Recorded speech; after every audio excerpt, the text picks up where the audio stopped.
Hey, welcome to BetMGM tonight. Straight away from me, the fantasy football community is harshly overreacting to the first preseason game, specifically on Ashton Jeanty, who finished with -1 yard on 3 carries. Often in the past few days, I've seen him slip at around 2 of 12 team exercises. What gives you optimism? He'll be among the league leaders in total yards and touchdowns this season. A few weeks back, this Jim Jack took the over on 999.5 rush yards for Jeanty at -115. Do you think that cashes? Just give me your general expectations of Jeanty in year one. Yeah, I think it's like the overreaction is there after week one where you see kind of a collapse on the Raiders offensive line. They can't get anything going. And at the same time, we are kind of like met with this resistance of like, well, what do we remember from our last look at Ashton Jeanty? Well, the last 2 years at Boise State, right? You got 2,600 plus rushing yards. You got, massive numbers and touchdowns scored on the rushing. So you'd have to think, even though that there has been 6 running backs since 2020 that have got, rookie rushing yards over 1,000 yards a year, you would have to think that Ashton Jeanty is a prime candidate for that. So I would rather light a candle than curse through darkness. Yes, I think he can get that over. But it's going to be a sweat, man, because even in the division of the AFC West, Kansas City Chiefs 4th in points allowed, Denver 3rd in points allowed, Chargers 1st in points allowed. What? So it's like at the same time where you have this great mix of philosophy with Chip Kelly, offensive coordinator, and Pete Carroll as a head coach. That's a run-first philosophy. You think that he's going to be the man. I'm just saying it's going to be a hard test to get to that 1,000. You may be sweating it till the final month. Clay, Wow. I'm glad that you brought up, the Chip Kelly hire, obviously Pete Carroll coming over, and this being maybe more of a run-first offense with the Ashton Jeanty draft pick, because I was looking at Geno Smith's season-long props, and his touchdown number seems short. It's only 20.5. Last year I know the interceptions went up, but he still threw 21 touchdown passes.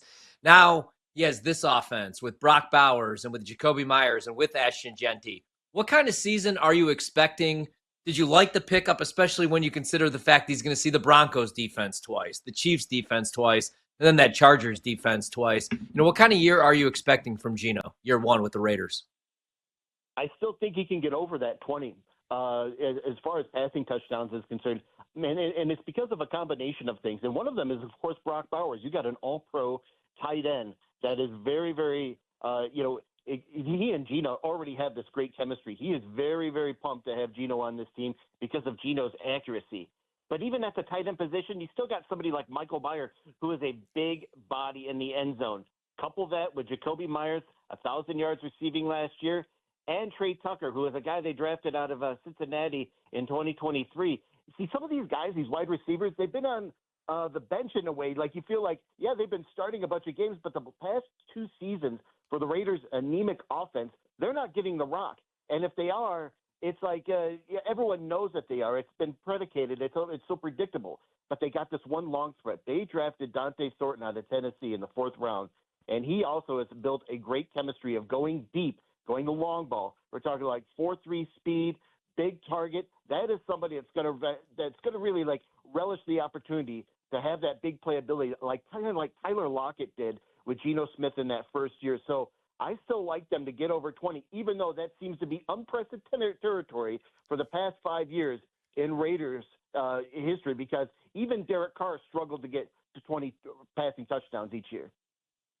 Yeah, I completely agree. And we all love Max Crosby, but some concerns, about that defense, especially in that division. If they're in shootouts, he's probably dropping back more. So I do like the over on the touchdown passes at 20.5. You brought up Brock Bowers and kind of hit on him. But, for fantasy owners, some people have him rated number 1. Some have him right behind McBride. Last year as a rookie, 112 receptions, over 1,000 yards and 5 touchdowns. Can he duplicate those numbers or have an even better season? Or does he maybe take a back seat, with more weapons in this offense? What are your expectations for him? They're using him a lot.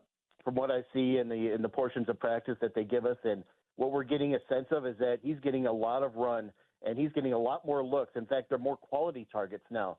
Because they're able to stretch the field with guys like Dante Thornton and another rookie, Jack Besh, that they got out of the second round. They're really developing this wonderful bubble in the middle of the field for Brock Bowers. But let's also remember what he's able to do. He's somebody that can line up in all the positions, and you don't have to worry about him. So Brock Bowers in the slot at certain times, this is just consistently a guy that's going to get the ball, going to get yards after the catch, and he's somebody that's also going to be a red zone target. So I would have to think he duplicates that number pretty well, because Geno Smith is going to be that one guy that helps an offense like the Raiders stay on the field longer. So there's going to be more opportunities for somebody like Brock Bowers to attain to that level. But there's something very special about him. He is a guy that is constantly doesn't say very much on the field. He just constantly lets his work talk. And I think that's the perfect identity for what this Raiders team is trying to get. Just try to go under the radar. We're not going to do a lot of talking, but we're going to hit you very hard, being very physical. Brock Bowers embodies that. And I think he finally has a best friend in, somebody like Geno Smith who can accurately get him the ball in the right time and space. Yeah, no doubt about it. Brock Bowers, highly bankable in fantasy football this year. We're talking to Clay Baker, host of the Morning Tailgate on Raider Nation Radio. Give him a follow on X, would you kindly, at Clay Baker Radio. Again, on X, at Clay Baker Radio. Clay, over the weekend, this fantasy football loudmouth shelled out $18 for Jakobi Meyers in a points per reception auction draft. What are your thoughts on Vegas's unheralded targets eater? Do you think he reaches 1,000 yards this season? You could bet on exactly him doing that at BetMGM right now at plus 240. Oh, that's juicy. That's kind of juicy, because look at a guy like Jakobi Meyers' career arc with bad quarterbacks, okay, with like below average quarterback play, from Jimmy Garoppolo to Aiden O'Connell and Minshew last year. Enough already. This guy now has somebody that has Geno Smith in the fold, and what we've seen already with Jakobi Smith is that guy, Jakobi Meyers, is a soldier. Jakobi Meyers is a guy that is constantly on the field. He never comes off the field. So given time with somebody that can go and actually show you, even with poor quarterback play and very predictable offense, I can still attain 1,000 yards receiving.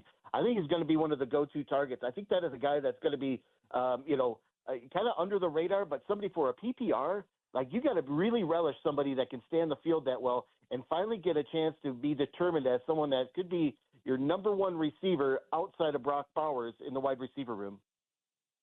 Yeah, I think a floor for him, assuming he plays 17 games this season, is probably 80 catches. And the fact you're getting me a plus 240 to get to 1,000 yards at BetMGM, I'll throw the phrase out there I often use here on BetMGM when I see a bet I love, Clay, is that is a gift from the gambling gods, to say the least. Clay, we'll get you out of here on this.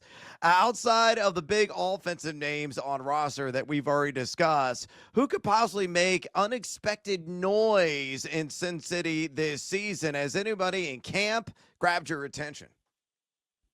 Okay, I'll go back to the Dante Thornton, the fourth-round pick out of Tennessee. Watch him, find him in the mid-levels when people have already started to, kind of dwindle on wide receiver opportunities. Yeah, it's kind of like wide receivers in the Raiders. They don't mix very well, but this guy is somebody who's now stretching the field. He's got this early chemistry with Geno Smith, and all they've been doing is going deep with Dante Thornton. He actually has made some nice catches in the recent practice, the open practice they had at Legion Stadium, as well as, a little bit in that game against Seattle. Let's watch what he does this week in joint practice, and then you'll really get a chance to see against the 49ers and in the preseason, because I have a feeling they're going to play pretty long with the starters, at least 3 series, and you'll get a chance to see how they are juggling the wide receiver that's going to go deep for that long ball until he gets figured out. Because Dante Thornton did play a couple years in Oregon, but we know how wide receivers that come out of Tennessee, they seem to be very, very limited in their route tree. Dante Thornton's not that guy. So don't think of him as like somebody that's just going to go on fly routes, because that's what he learned in college. He's getting great separation for a rookie wide receiver. That's something that you really got to take hold of. So as a sneaky pick, find Dante Thornton in the mid-levels, and you'll be laughing when it comes December. I could be laughing all the way back. Excellent call on Dante Thornton. Maybe some James Jett vibes that he's giving off to go old school Raiders on you. Outstanding stuff there from Clay Baker, Yes. host of the Morning Tailgate on Raider Nation Radio. Give him a follow on X at Clay Baker Radio. Again on X at Clay Baker Radio. Clay, we appreciate the time. And please, as the season gets underway, let's catch up as things unfold. Brad, Ryan, I would love that. I hope you have a very good and wonderful, prosperous night. Thanks for having me. Oh, Thank you. fantastic. We hope to have a wonderful and prosperous night on Major League Baseball bets as well. That was tremendous. Excellent insights, and that's why I love talking a lot of boots on the ground.